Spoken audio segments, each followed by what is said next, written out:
গতকাল আমরা দেখেছিলাম এই যে হামিম, জঙ্গি হামিম জিম করছিল এবং সেই সময় পুলিশ গিয়ে তাকে পাকড়াও করে। আর বর্ধমানে ধৃত জঙ্গি হামিম মণ্ডলের বান্ধবী এবার পুলিশের জালে। হ্যাঁ, বান্ধবী অর্পিতাকে পুলিশ এবার গ্রেপ্তার করেছে। পশ্চিমবঙ্গ পুলিশের এটিএস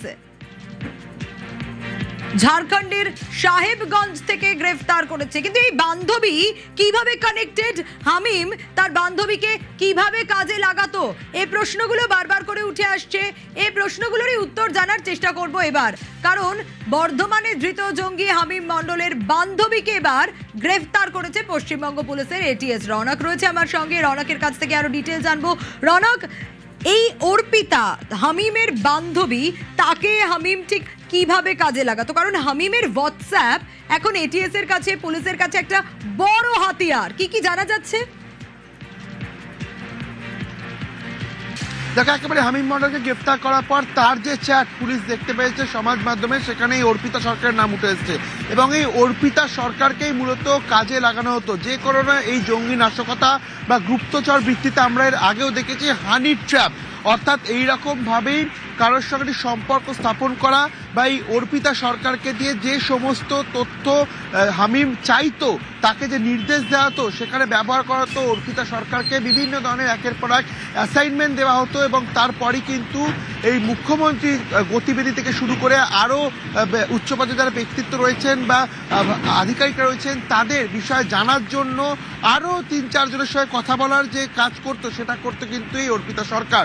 অর্থাৎ এই হানি ট্র্যাপের বিষয়টা কিন্তু এর আগেও তুমি দেখেছো, বেশ কয়েকজন যখন জঙ্গিকে গ্রেফতার করা হয়, জাভেদ মুন্সিকে যখন গ্রেফতার করা হয়, তখনও কিন্তু এই বিষয়টি সামনে। রনক, একটু সঙ্গে থাকো, একটু দর্শকদের আপডেট দেওয়ার চেষ্টা করি।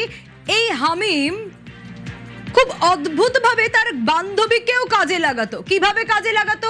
হোয়াটসঅ্যাপের মাধ্যমে। হ্যাঁ, খুঁটি নাটি সবকিছু এই বান্ধবীকে বিভিন্ন জায়গায় পাঠাতো। কি ভাবে হামিম কাজ করত, কিভাবে ছক কষেছিল, একটু জানবো রনকের কাছ থেকেই। রনক, একটু জানতে চাই, এই যে বিভিন্ন জায়গায় পাঠাতো বলে সূত্র মারফত খবর পাচ্ছি আমরা, তুমি যেমনটা বলছিলে যে জেরা করে বিভিন্ন মডিউলের খুঁটিনাটি বুঝে নেওয়ার চেষ্টা করছেন তদন্তকারীরা। এক্স্যাক্টলি ঠিক কি বুঝতে চাইছেন? হামিম কিভাবে কাজ করতো অর্পিতাকে দিয়ে? কারণ হামিমের নিজস্ব আরো অনেকেই তো ছিল, তার মধ্যে নিজের বান্ধবীকেও কাজে লাগাতো সে। দেখা, একেবারে হামিমের সঙ্গে বেশ কয়েকজন যুক্ত থাকার বিষয় সামনে আসছে। সেই জায়গা থেকে অর্পিতা একটা গুরুত্বপূর্ণ ভূমিকা, কারণ যে বিষয়টি জানা যাচ্ছে তাকে কাজে লাগিয়ে যে নির্দেশ হামিমের কাছে আসতো এই জৈশ-ই মোহাম্মদের গ্রুপের কাছ থেকে বা বিভিন্ন জঙ্গি সংগঠনের কাছ থেকে, সেই নির্দেশগুলো পালনের ক্ষেত্রে অর্পিতাকে ব্যবহার করা হতো এবং তার বান্ধবীকে দিয়েই কিন্তু বেশ কয়েকজন প্রভাবশালী অর্থাৎ প্রভাবশালী যারা রয়েছেন তাদের সঙ্গে তার এই বান্ধবী কথা বলতেন। যে সমস্ত অ্যাসাইনমেন্ট এই হামিমকে দেওয়া হতো, বান্ধবীর মাধ্যমে সেই অ্যাসাইনমেন্ট পূরণ করার চেষ্টা করতো হামিম। এই বিষয়টি যখন এসটিএফের হাতে আসে, তারপরই কিন্তু এই বান্ধবীর খোঁজে তল্লাশি অভিযান চালানো হয় এবং আজই তাকে গ্রেফতার করা হয়েছে। আমরা এসটিএফ সূত্রে জানতে পারছি আজকে তাকে আদালতে তুলে নিজেদের হেফাজতে নেওয়ার আবেদন জানানো হবে এবং শুধু তাই নয়, হামিম এবং তার বান্ধবী দুজনকে মুখোমুখি বসিয়ে জেরা করা হবে, কারণ এই মডিউলের পেছনে আরো বেশ কয়েকজন যুক্ত থাকতে পারে এমনটাই। একদম, এর সঙ্গে আরো অনেক বেশ কয়েকজন যুক্ত আছে তা বলার অপেক্ষা রাখে না। কিন্তু রনক, একটা বিষয় জানতে চাইবি যে ঝাড়খণ্ডের সাহেবগঞ্জ থেকে তাকে গ্রেফতার করা হলো, আসলে জানা যাচ্ছে কি অর্পিতা কোথাকার বাসিন্দা, কোথায় থাকতো, ঝাড়খণ্ডে কি চলে গেছিল নাকি ঝাড়খণ্ডেরই বাসিন্দা?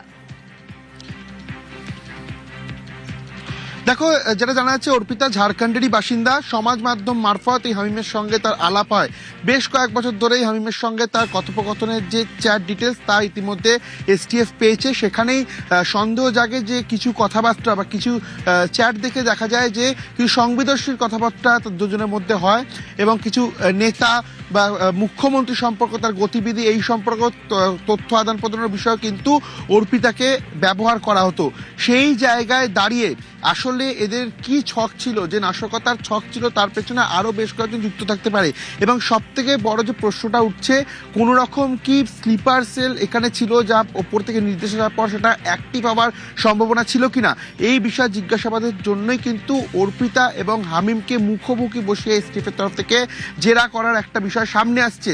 এবং শুধুই কি হামিম মণ্ডল, নাকি এর পেছনে বড় একটা কোনো র্যাকেট, যেটা তোমায় বলছিলাম স্লিপার সেল, তা রয়েছে।